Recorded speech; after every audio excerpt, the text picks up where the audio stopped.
ser libre afuera, pero por dentro estoy muerto en la soledad, en la tristeza, en la depresión y en el pecado. Cuando dice el Señor, Cristo ha venido para hacer algo que político no puede hacer, que maestro no puede hacer, que psicólogo no puede hacer, y eso es que liberar el alma. ¿Amén? ¿Cuántos son libres? Algunos no parecen estar libres. Yo creo que es que están dormidos. ¿Cuántos son libres? ¿Cuántos, como Pablo y Silas, podemos estar quizás en circunstancias que nos aprisionan, que nos estrechan por dentro? Quizás la economía no está muy bien, quizás el sistema legal no está bien, quizás hay cosas externas que parecen ser como que nos esclavizan, pero nuestra alma canta con alegría. Libres. Y el presidente nos puede votar de la nación, pero del reino de Cristo.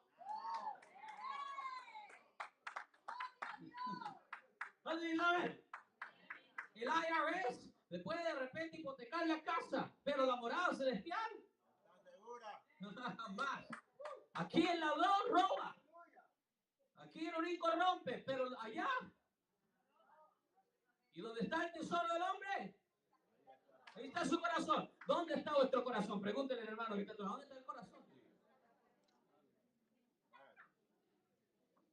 Lo dejé en la troca nueva que acaba de comprar. Lo dejé en la casa que acaba de comprar en Guatemala. Lo dejé en la propiedad que acaba de comprar. Oh, Cristo, su reino, su iglesia, su misión, su propósito. Y fue una operación, como le digo, subversión infierno. Vamos a subvertir las normas del infierno y vamos a quitarle toda la autoridad a Satanás. Y por 2000 años hemos visto eso en operación. Así dice el Señor. Donde quiera que viene el cristianismo, trae después con ello ¿qué? Libertad, liberación, prosperidad, sanidad, integración familiar. Hasta las naciones comienzan a prosperar económicamente. Así dice el Señor. Por ejemplo, ahorita uno de los últimos bastiones donde la iglesia está como en la frontera es en China. China, ustedes saben, el siglo pasado fue dominado por el dictador Mao, ¿verdad? Zedong, ¿verdad? Bajo mano dura, ¿verdad? De su régimen totalitario, millones murieron. Millones de ellos fueron cristianos porque era un régimen sumamente secular y anticristiano. Todavía quedan esos vestigios. No sé si ustedes han escuchado últimamente. Parece ser que el presidente, que realmente no es presidente, es dictador, con todo y eso, comenzó a desbaratar unos templos y unas iglesias. Pero lo lindo de China es que por más persecución, la comunidad cristiana sigue creciendo, y sigue creciendo, y se sigue multiplicando. Y las nuevas iglesias en las casas se abren, nuevas células se abren, aleluya, que dice el Señor. Con o sin templo, la iglesia de Cristo prospera. El reino del Señor no son templos, son corazones, son familias, son matrimonios restaurados. Y con ello trae libertad al pueblo chino. Y por eso vemos que la nación se está restaurando en todo el sentido de la palabra. Corea del Sur, cuando ni siquiera hace 60, 70 años eran los países más pobres, ahora son los países más ricos. ¿Sabes qué? La iglesia más grande cristiana está ahí en Corea del Sur. Y lo estamos viendo también en nuestros países latinoamericanos. Cuando dicen al Señor, el Evangelio y la luz de Cristo está iluminando y está por fin echando fuera la superstición, está echando fuera la ignorancia y el misticismo. Aparenta una sobre poder. Señor, y dile que está a tu lado, tú y yo somos parte de eso. Somos parte de la misión más espectacular. Somos parte de un reino que no tiene fin.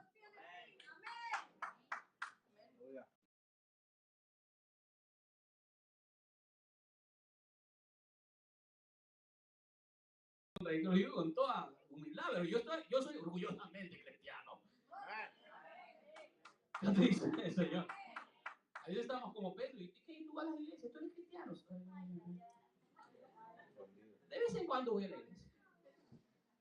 Yo sigo a Cristo. Él es mi identidad. Él es mi promesa. Acá dicen eso. Entonces, por 2000 años ha estado comenzando un proceso para restaurar vidas, conversar, y todavía falta. pero ya estamos viendo como sus últimos frutos. Estamos viendo como los días postreros. Pero el Señor volverá. Como le expliqué hace unas semanas, y ahora sí, ya no solo lo interno y lo invisible y lo espiritual se someterá a él, ahora aún lo físico, lo tangible, lo político, lo económico, lo exterior también se someterá a él. Todo. Toda lengua. Dile, entonces, así que lávale o a la fuerza lo vas a lavar de veces. ¿Ahora de buena gana o después? No sé cómo. Nadie, abre la boca. Confesará que Cristo es el Señor. Cuando dicen el Señor, todas las naciones le darán tributo porque Él es el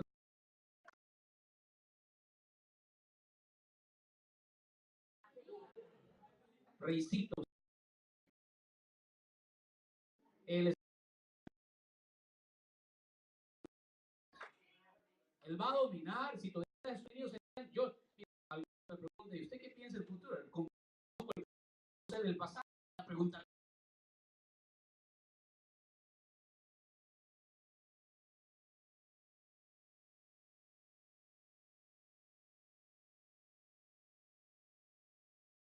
Si viene Cristo, no sabemos. Daremos.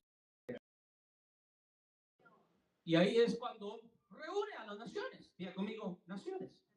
Ahora, esta parábola, como muchas otras cosas, el mundo se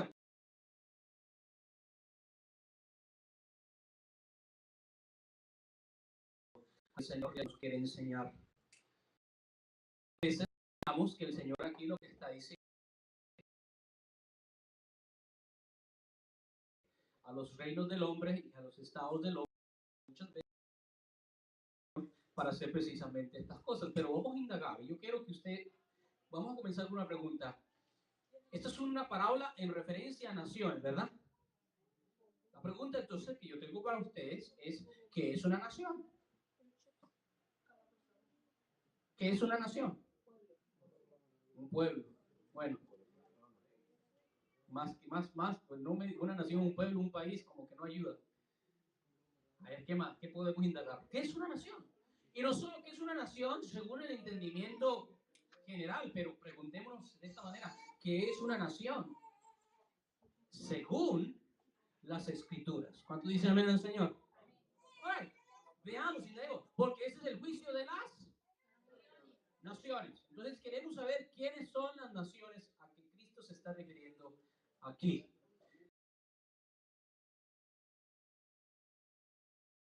Ahí va a estar Venezuela, ahí va a estar Estados Unidos, ahí va a estar China, ¿verdad? Y seguro cada uno con su bandera, ¿verdad? Ahora Honduras pasa. Veamos a qué se refiere el Señor con naciones. Primero tenemos que hacernos la pregunta y analizar cuándo es que la Biblia comienza a usar este término y a qué se refiere cuando lo usa. La palabra Génesis, primera vez aparece esta palabra. Vaya conmigo a Génesis capítulo 10 y vamos a ver esta palabra siendo usada por primera vez. Génesis capítulo 10 y versículo 5. Dice de la siguiente manera: de estos se poblaron las están conmigo, ya están buscando, me imagino que ya están buscándolo. Comencé muy rápido. Right. ¿Se acuerdan del gran diluvio que nos narra el Antiguo Testamento Génesis? Después de que salen, ¿con cuántos comienza a poblarse de nuevo en la tierra? 8. Noé, su esposa y los 3 hijos y las 3 esposas, ¿verdad? Y ahí estamos, ¿verdad? Sem, Cam y Jafet eran los 3 hijos. Y vemos que aquí el concepto de nación comienza a resurgir por primera vez. En el versículo dice 10, les dije 10.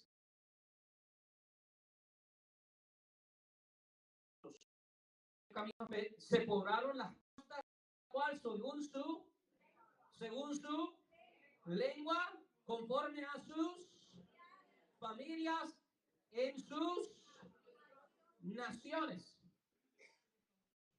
Es decir, cada nación tiene una lengua distinta y tiene una familia distinta. Es decir, cuando vemos a Noé, vemos una nación, vemos que familias, pero realmente no una, sino tres. Porque volvamos a leer, a ver, brinquémonos a otro versículo. Vaya conmigo, versículo 20. Uno de los hijos de Cam dice así: estos son los hijos de Cam por sus, diga conmigo, familias, por sus lenguas, en sus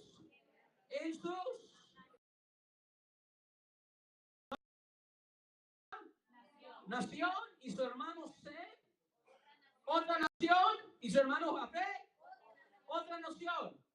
Y cada nación tenía su lengua, su tierra, su identidad familiar distinta. ¿Están viendo eso, verdad? Lo vemos ahí mismo en ese capítulo. Vaya conmigo rápidamente al versículo 32. Veamos el capítulo 32. A ver, 31 al 32. Mire, dice: estos fueron los hijos de sus familias por sus lenguas, en sus, otra vez, vincula la nación con qué, con una lengua, con una área designada de tierra y con familia. ¿Están viendo esto, verdad? ¿Qué? Entonces, ¿qué significa esto? Que el primer concepto de nación que vemos en las escrituras, y lo vemos, podemos seguir pasando toda la mañana hablando de esto, es que la nación es la familia. ¿Están entendiendo? La nación es la familia. Y eso, es decir, más que un ente político, más que un ente reunido bajo una misma constitución, parlamento. ¿Ellos tenían constituciones, parlamentos? No, es algo reciente, ahorita. Tenían sus costumbres, yo sé, tenían sus leyes, tenían sus hábitos. Pero más que eso, una nación es un grupo de personas vinculadas en un mismo territorio, una misma lengua y que vienen de un mismo proceder. Y por lo tanto, una nación es una familia. Cuando dicen el Señor. Right? Entonces, entiendan eso, bien importante. Una nación es una familia. Ahora estamos hablando netamente en el sentido natural. Natural.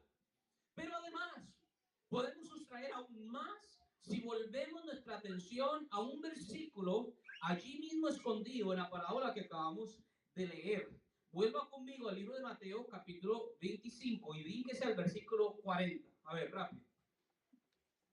Libro de Mateo, capítulo 25, y vamos a ver el versículo 40. Cuando lo tengan, déjenmelo saber con un...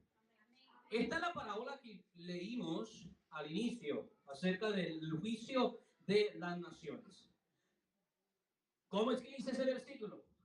Y respondiendo el rey, les dirá: de cierto os digo que en cuanto lo hiciste, ¿qué? A uno de estos, ¿qué? Habla Chapín, Jesús aquí.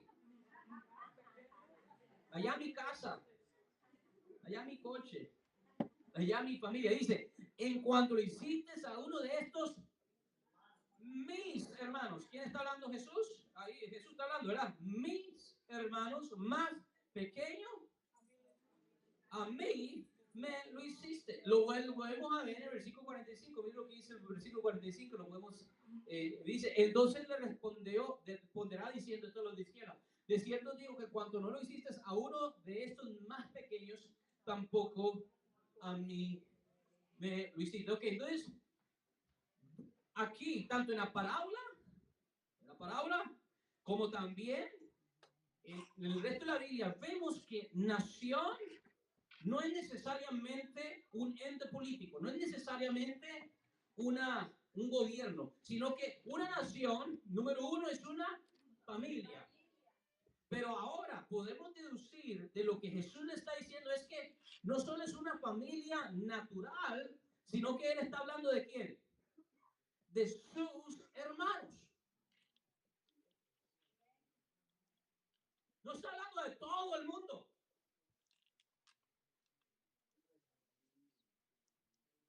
Que por eso es que aquí, como digo, a veces los de afuera se apropian de esto para después explotarnos a los que estamos adentro. No, no, no. Jesús está hablando ¿a quién? A sus hermanos. Pregunta, ¿todos son hermanos de Cristo? Ahora, según la nueva teoría del mundo, sí, ¿verdad? Todos somos hijos de Dios y todos somos hermanos de Dios, ¿verdad? Aún los que blasfeman contra Dios son hijos de Dios. Ah, sí, griego, así, tan fácil, ¿verdad? Puerta ancha, camino ancho el que lleva la perdición. No, no, no, no. Jesús fue bien claro. ¿Quién es la mamá? ¿Quién es el papá? ¿Quiénes son los hermanos? Jesús dijo. Los que escuchan ¿qué? Mi palabra y la hacen. Aún a su propia madre y hermanos les puso en cara, básicamente, indirectamente, diciéndoles, si no siguen mi palabra, no son mis hermanos y mi madre. ¿No te están entendiendo esto? Entonces, vemos aquí que el concepto de la nación es un concepto doble. Que el concepto de la nación es primero mi familia. Diga conmigo, mi nación es mi familia. ¿Cuántos aquí nacieron en un árbol colgando? O alguien aquí, me acuerdo, yo hace mucho tiempo en Arizona, había como una secta y supuestamente que nosotros los seres humanos nacemos como la lechuga, ¿verdad? ¿Cuántos aquí nacieron como una lechuga en la tierra? No, procedemos de qué? De un vientre. Y ese vientre tuvo que ser fertilizado de qué? De un hombre. Y eso también sucesivamente por padres. Es decir, vinimos todos y procedemos todos de una familia. Diga conmigo, familia. Entonces yo quiero que usted piense de una manera más bíblica. Cuando habla de nación, número uno, Jesús está hablando de la familia. A ver, dile que está a tu lado, dile. Tu nación es tu familia.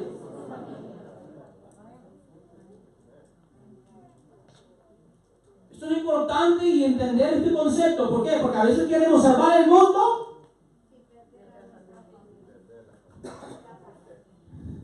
A veces queremos darle de comer a los hambrientos en África y a nuestros padres.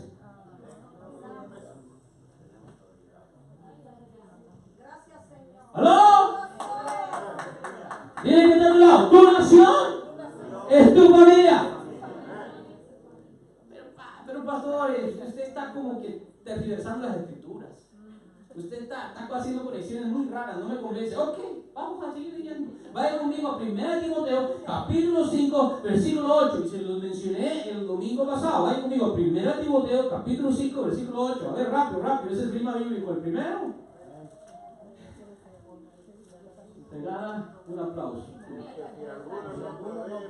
Ok, hermano Francisco, un aplauso. A ver, leamos juntos. Perdón, hermano Francisco. A ver, leamos juntos. A ver, 1, ahí está en la pantalla. 1, 2, go. Y mayormente ha llegado. Y la iglesia dice: amén. ¿Quiénes son los de la casa? Mi familia. Tu responsabilidad es con tu familia. ¿Cuánto dicen el Señor? Ay, mis hermanos, ore por mí, yo quiero ir de misionero al mundo. ¿Y tus hijos están perdidos en el pecado? ¿Tus padres también? El campo misionero comienza en casa. Igual económicamente, yo quiero hacer todas estas obras sociales y al final lo único que hacemos es cargar al gobierno. Y descuidamos la casa. Y Pablo dice, en base a lo que estamos viendo, de que tenemos un deber con la nación. ¿Y cuál es la nación? Mi familia. Si usted no está proveyendo para su nación, ¿y cuál es su nación? ¿Usted va a estar a dónde? ¿A la derecha del maestro o a la izquierda? A toda la mano del Señor. Ojalá que no haya aquí cabritos saltando, ¿verdad?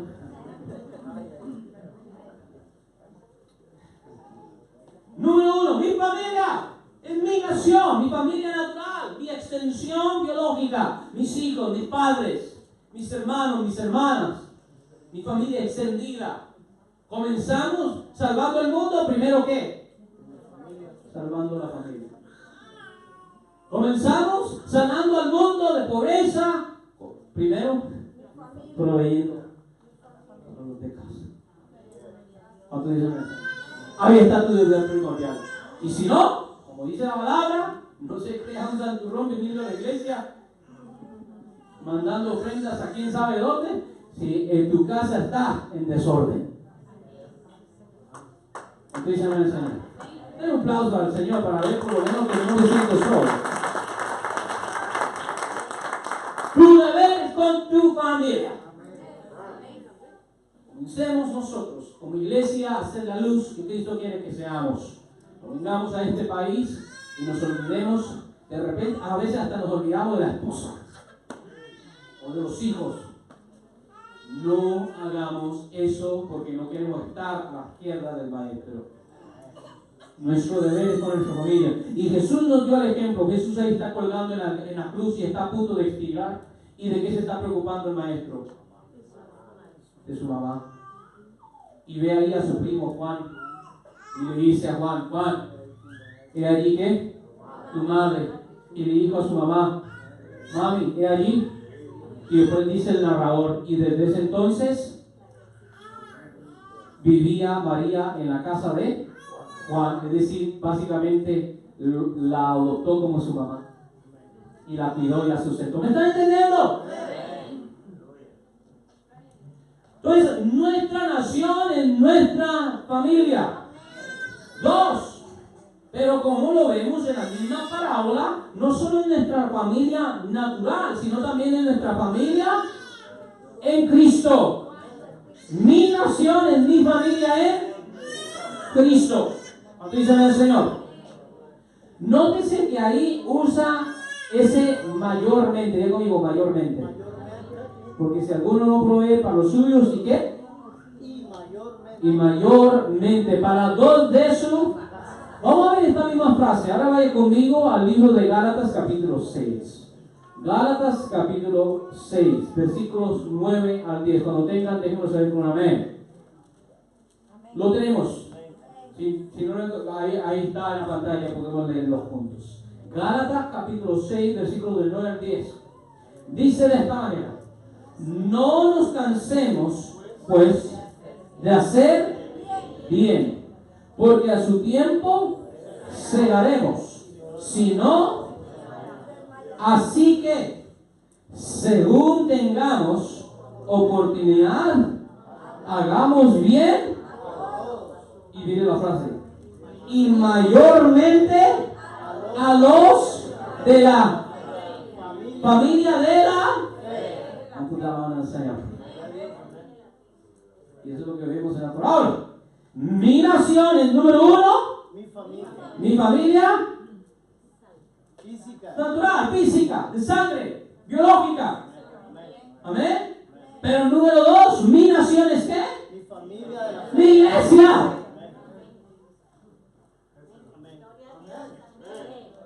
¿Cuánto dicen al Señor? De repente, porque no vemos un escudo aquí, ¿verdad? No hay un escudo que representa a Doná, ¿verdad?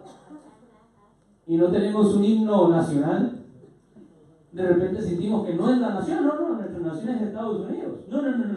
Los vínculos que unen la familia natural y la familia en Cristo son mucho más fuertes que los vínculos políticos. Y lo que el Señor nos está enseñando aquí, porque tenemos que entender que esto, si no sabemos esa connotación, le damos un sentido muy diferente a este versículo o a este pasaje. Entonces lo que estamos aprendiendo aquí es que mi nación es número uno, mi familia natural, y mi nación número dos es mi familia en la fe. ¿Cuántos dicen amén al Señor? Vuelvo a repetir, nótese la distinción. Timoteo dice mayormente para los de su casa, familia natural. Y después en Gálatas nos dice mayormente para los de la familia de la fe, que es la familia espiritual.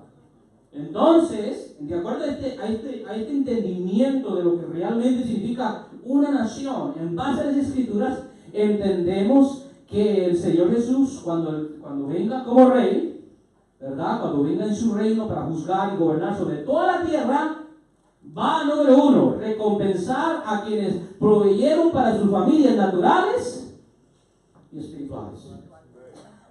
Y condenará a aquellos que, ¿qué? Que fueron negligentes en este sentido. ¿Entendieron? ¿Están bien eso, verdad? Es decir, que el Señor va a juzgar las naciones. ¿Cuáles son las naciones? La familia natural y espiritual. Los va a condenar a aquellos que fueron negligentes en este aspecto. Un buen ejemplo de eso es cuando el apóstol Santiago nos escribe, no tienen que buscarlo, pero se los leo. Santiago escribe en su carta, capítulo 2, dice: hermanos míos, ¿de qué sirve a uno decir que tiene fe si sus hechos no lo demuestran? ¿Podrá acaso salvarlo esa fe? Supongamos, él da un ejemplo, supongamos, estoy leyendo Santiago 2, supongamos que a un hermano, a una hermana les falta la ropa y la comida necesaria para el día. Si uno de ustedes les dice que les vaya bien, abríguense y coman todo lo que quieran, pero no les da lo que su cuerpo necesita, ¿de qué les sirve? ¿De qué les sirve? Así pasa con la fe. Por sí sola, es decir, si no se demuestra con obras, estoy leyendo una versión más contemporánea, está